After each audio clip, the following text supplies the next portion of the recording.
10:44 now. New here this hour. Green bean casserole, mac and cheese. Not the healthiest, right, when it comes to Thanksgiving. Give them all to me. We love them. We love them. We do. But listen, there are things that we can do, simple changes that can make it a little bit more healthy. Yes, so we've got Mackenzie Burgess here. Good to have you. Thanks for having me. I'm good, yes. And you always look for some of those easy swaps that maybe, I mean, because here's the thing, we get it, right? Thanksgiving is going to be a lot of food. Absolutely, yeah. You know that. Yep. You don't expect people to eat, you know, just watermelon and apples on Thanksgiving. So no. What do you got here? These are some options. It's, you know, I think it's about filling it with veggies. These are super simple to make to serve along with your main dishes. So first up are air fried corn fritters. This is just a simple batter mixture of flour, eggs, seasonings, and this is Libby's whole kernel sweet corn. Fun fact, all of Libby's vegetables are grown in the U.S. and they're picked at peak ripeness and packed within a matter of hours. So you're feeling all the nutrients and flavor there. I feel like canned vegetables kind of get a bad rap, but they're not. They do, yeah, but they're really just as nutritious as fresh, frozen, and there's no prep work involved, so it's super simple. You get time back. And I have an aioli here to serve with it. So you can stir in that maple syrup. I have a base of Greek yogurt, some light mayo, and smoked paprika, and that'll go with our fritters. Normally those fritters are deep fried in oil, air fry is but we're air frying them, so it's a little bit less oil, and they're still going to get nice and crispy. Cool. They look like they're like almost like corn cookies. I know, right? Well, it's simple ingredients. You know, the less ingredients, the better. That's exactly. And the first question I asked you, Mackenzie, is where's the meat? And it's right here in the middle. It is here. This is kind of like your twist on a traditional green bean side. So you have cheesy sheet pan green beans. So you're going to lay out a couple cans of Libby's natural cut green beans, top it off with some sausage that's been cooked in a bit of Alfredo sauce, and some mozzarella cheese on top. You can also top it with some red pepper flakes to give it a little bit of kick.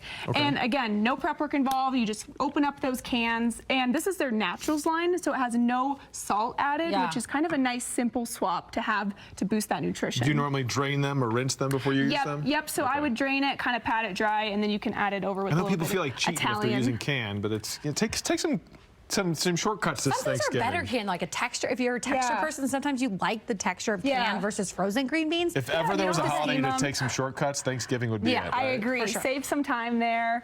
And then let's talk about these. Okay, so these are my Max mac and cheese bites. You two know I'm all about balance, right? So Thanksgiving can really be an opportunity to enjoy those things you're craving without guilt. But if we can pump up the veggies, that's always good too. So I added in 2 cups of cauliflower rice here. Now don't get on me.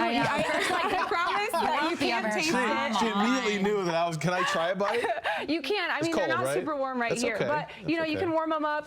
And you know, it's kind of nice too because they're already portioned out. So it, you know, keeps that moderation just one and done. You don't have to sit there and eat all 7 of them. I would not know. I know, right?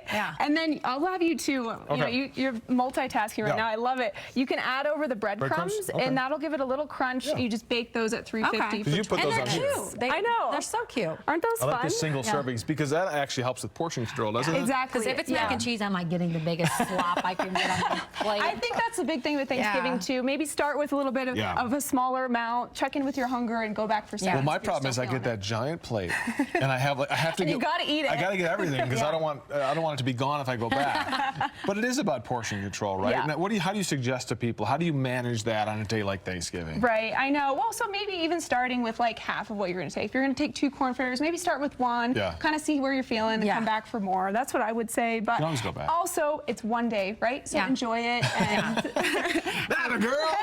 That's what I like to hear. And get back to the routine the next day. It's the reason we have notches on our belts, Mackenzie. She's like, I do not recommend you eat so much that you have to unbutton your pants, just to be clear. Add a veggie in there too. You know, you got your carbs, protein, fat. They're going to help you feeling satisfied and good. Thank you. And your blog? Yeah, so all these recipes are pinned at the top of my website at cheerfulchoices.com, and I'm on Instagram at cheerfulchoices too. I follow her. You should follow her too. Thanks, Mackenzie. Yeah, of course.